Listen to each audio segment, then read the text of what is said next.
Ladies and gentlemen, the very word secrecy is repugnant in a free and open society, and we are, as a people, inherently and historically opposed to secret societies, to secret oaths, and to secret proceedings.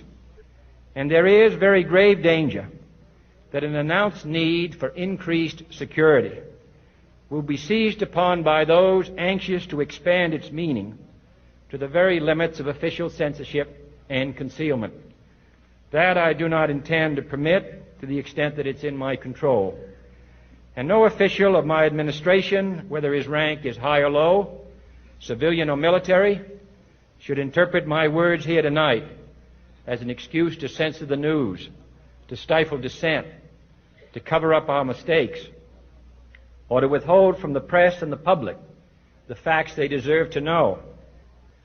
For we are opposed around the world by a monolithic and ruthless conspiracy that relies primarily on covert means for expanding its sphere of influence, on infiltration instead of invasion, on subversion instead of elections, on intimidation instead of free choice, on guerrillas by night instead of armies by day.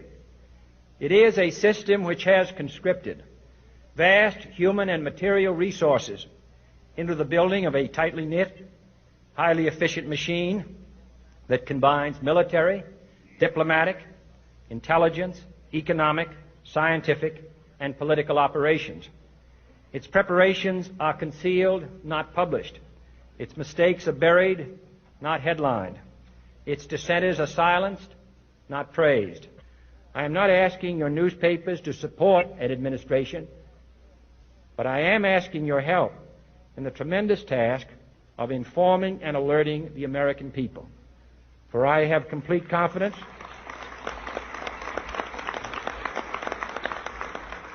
in the response and dedication of our citizens whenever they are fully informed.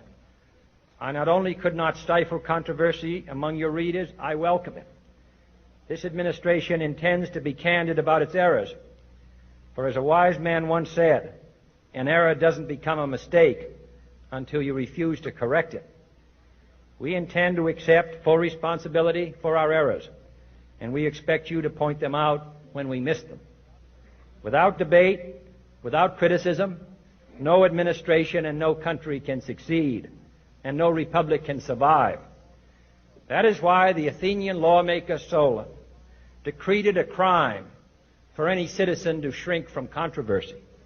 And that is why our press was protected by the First Amendment, the only business in America specifically protected by the Constitution, not primarily to amuse and entertain, not to emphasize the trivial and the sentimental, not to simply give the public what it wants, but to inform, to arouse, to reflect, to state our dangers and our opportunities, confident that with your help, man will be what he was born to be, free and independent.